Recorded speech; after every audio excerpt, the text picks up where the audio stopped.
So how do you feel when I said the name Trey McKinney? I got a little something that's a bit controversial, dude. And we've been hitting on some of these topics, but I think you got to talk about them, dude. And it's about the kids. Who doesn't want to talk about the kids, right? So question for you. Are younger anglers just better? Hold on, before you start throwing FFS across the table, swinging and stuff, dude. I'm gonna get into it and offer you some perspectives, and I want your take on it. Because to be totally honest, like, dude, I've been doing this YouTube thing 15 years, bro. I was one of those younger kids. I don't know if I was really better. I was decent and I learned some things. The old timers kind of had my balls in a few things, but like, there are some things where I pissed off some old guys, dude. They were not happy with me. So I can kind of relate. Is it the same situation? I don't know, but let me lay a few things out for you. Hit that like and subscribe button. We're gonna dive into whether younger anglers, whether they're just better. So let's talk about the case for young anglers, because this first one, I want to knock it out of the way before everybody freaks out, and it's tech adoption. And it's not just forward facing, because once again, this is something I can relate to, dude. When I started doing some of this offshore stuff, dude, catching these giants, we were kind of in the midst of the beginning of side scan, dude. It wasn't all available. Some guys had it, some guys didn't, but I had it, and bro, I learned to use it. And I know it's not exactly the same as forward facing, but it's a willingness to try new technologies and really get them out of the box and learn different ways to manipulate them and use them to kind of really just show things that bass are doing that we had no idea that they were doing.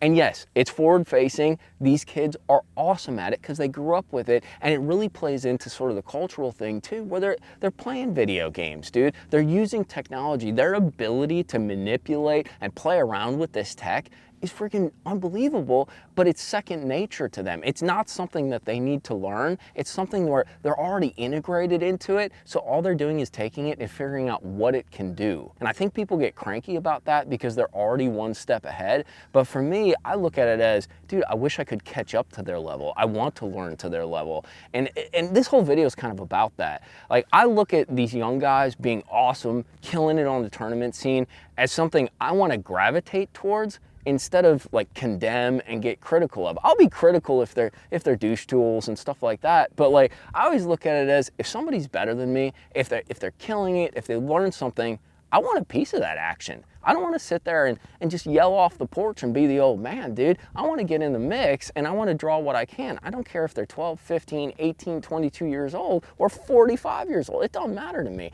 And I think that's really, it's an important concept to remember. We're all learning, we're all growing. The other thing, and it relates directly to that, is a willingness to adapt as well as take risks. So the willingness to adapt is real simple. We see all this JDM stuff, dude. All these crazy rigs. I've showed some of them to you. Using a Nico rig like a minnow rig.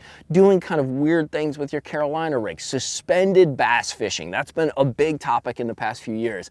You know, these things are, maybe if you've been fishing for 25, 30 years, these are outside your wheelhouse, dude. You know, you got your chatterbait, you got your spinnerbait, you got your jig. And I'm not saying those things don't catch fish, but these young guys have a willingness, especially with all the pressure on these lakes, they have a willingness to go and pick these baits up and learn every angle of every potential, how they'll make a bass bite. When I first learned how to find these fish offshore, I spent days, upon hours, upon weeks, side scanning, testing stuff. I'd see something on side scan, I'd pick up a Carolina rig or a crankbait, I'd be like, dude, what is that? I'd hit it with the crankbait, I'd drag the Carolina rig through. I would test what I'm seeing and cross-reference and basically draw data from it, dude. Basically learn kind of whether I caught a fish or not. I'd learn and understand, and I think these kids have a willingness that's even beyond what I had to sort of problem solve and figure out what's the potential of a bait, of a new rig. What can I do with it that nobody else is doing with it? You know, this is how it works.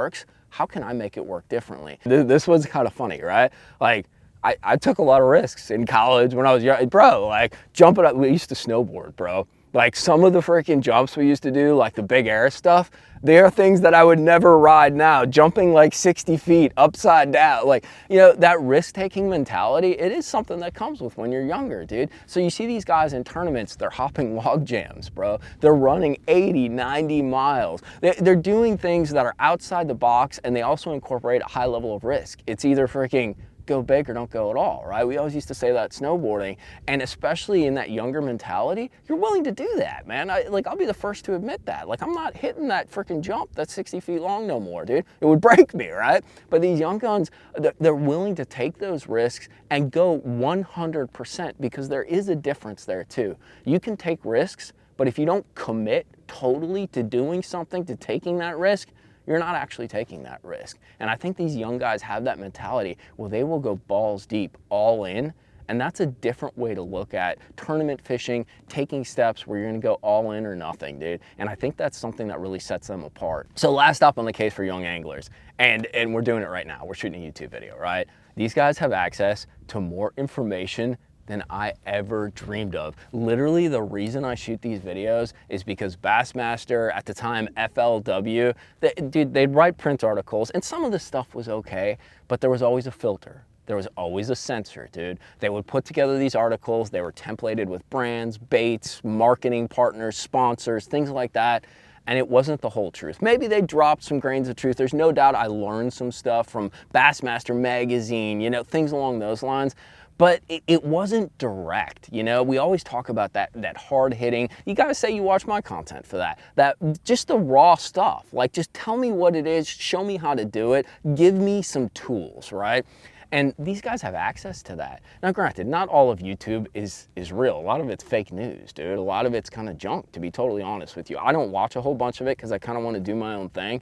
But the honest to God fact is, if you're willing to put the time in from a research standpoint, like an academic fisherman, right? If you're willing to watch these videos, if you're willing to hunt for data, lake information, use various technologies, Google Earth, right? Like looking at the lake when it's drawn down. If you're looking to look at, you know, different mapping technology, CMAP, you know, Navionics, do some comparisons. What's missing? What's on one and not the other? If you're willing to kind of deep dive into technology and really kind of draw any information you can, whether it's rigging, techniques, how to fish, bro, you're gonna learn, right? Maybe you need to put it into practice, but they have access to so much information.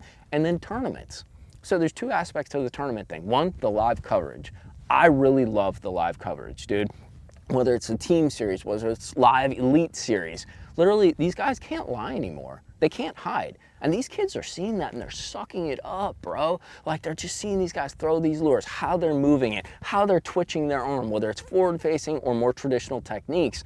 They're drawing all that in, and then they're putting it to use right on the water right here, dude. Not to mention the fact that tournament formats have changed. And this is what's kind of interesting too, is with the changes in tournaments, like, you guys remember all the hoopla when MLF went to a non-5 fish format, the BPT, you know? It was cumulative fish, catching a bunch. Guys were like, that isn't tournament fish. Well, dude, a kid who's like 18, 15, 20 at that time, he doesn't care. He hasn't known 5 fish fishing for like 25 years.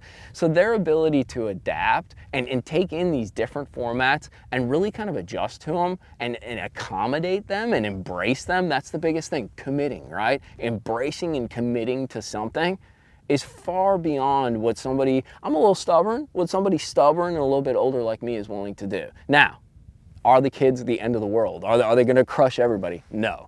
There is an argument to be made for some of these veteran kind of, you know, OG players, and I guess I'm kind of one of them at this point. And let me lay out a couple of those arguments. So the first one is experience, right? And this does go two different ways, because experience can be a blessing and a burden. Experience can make you biased.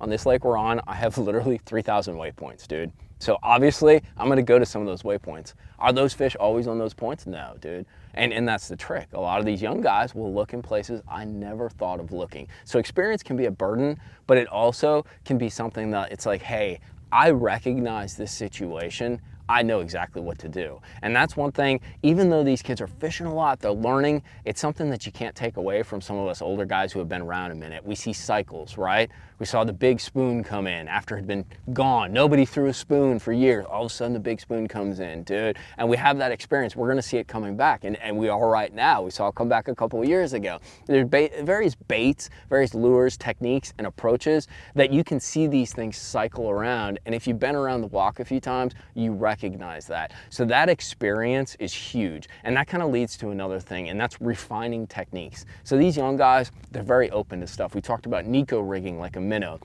We talked about just using various weird JDM style kind of rigs and techniques. They're open to the new school, right? But there are some things that are very nuanced. And the best example of that, at least for me, is flipping.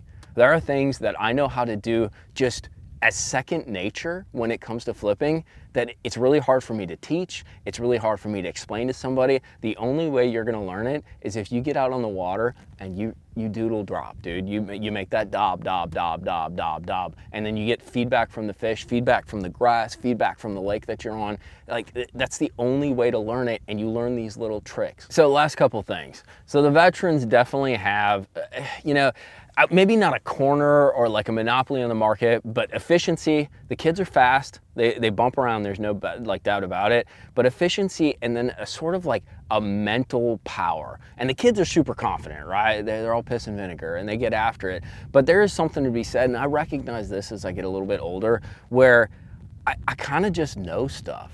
And I'm okay with kind of rolling with how I do it, why I do it, and I know why or how or the outcome that I'm gonna get. And what I mean by that is there's certain patterns, certain things that I know how to do that work. Now I may have to adapt, I may have to kind of tweak them in that, but I sort of have them ingrained in me, and I sort of don't care. Like I have this sort of mental aloofness that gives me the ability to be efficient, to be mentally confident about some things that maybe I can't see on forward facing. Maybe, you know, somebody didn't talk about on a YouTube video, but I'm able to kind of get into that zone and go because it's just one of my power features. It's one of my strengths. We talked about how anglers, kind of the old school guys, they have that sort of style, right? You have like the guy who flips, the guy who Carolina rigs, the big crankbait master. You know, that can be kind of something that holds you back. It can also be something that empowers you, because once again, if you're 100% committed to something, if you know all the twists, turns, right, lefts, all the little nuances to,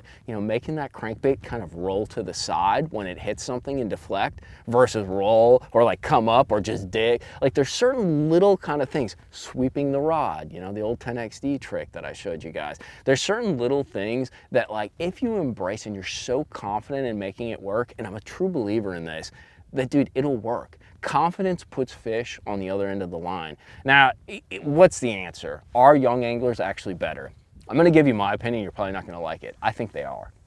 I think they're faster, they're better, they're more adaptable, they're more willing to take risks, they're better with the technology, whether it's forward facing, whether it's side scan, whatever it is. And the fact is, these are realities of now. I know a lot of people don't like that aspect, but it is a reality in tournament fishing and just fishing in general. So it's something that instead of complaining about, you got to kind of take it in as a factor and deal with it. And I think they're just overall better. Are they the best? I don't know, but I also think that things are progressive, right? They grow. Every sort of generation of anglers or even generation of people is better, dude. They learn more, they're better, they refine their skills, and they're better in that moment with the context that's there, the technology, the tournament formats, the rigs. And I think the young guys, I think we can kind of learn from them, dude. And I think that's the most important thing to take away. Some of us older guys who have been around for a minute, I don't think it's about being critical. I don't think it's about hating on them. I think it's about saying, dude, you guys are good. What can you show me? And it's like, all right, you showed me that. Well, let me show you this little sneaky flipping thing I got going on. And I think that's the important conversation to have. I think they are better, but it's also a motivating factor, right? Like you see this kid just whoop your behind. Dude, it makes me want to be better. That's always been the game with this tournament fishing. But I've yapped enough, dude. I want to know your opinion because I think things are changing. They're tumultuous. They are a bit controversial, especially in the tournament scene right now. I want to know what you guys think because I think you guys are pretty grounded. Drop your comments down in the comments box and let me know your take. Are the young guns just better? Are they? Are the veterans sort of getting the shaft on the deal with technology and all that? Let me know what you guys think. I hope you guys enjoyed this video. Hit that like and subscribe button. I'm gonna give Bog a pat for you. And instead of yapping our mouths, we're gonna go dob in some of this grass. Bro, that's like a freaking 4-pounder.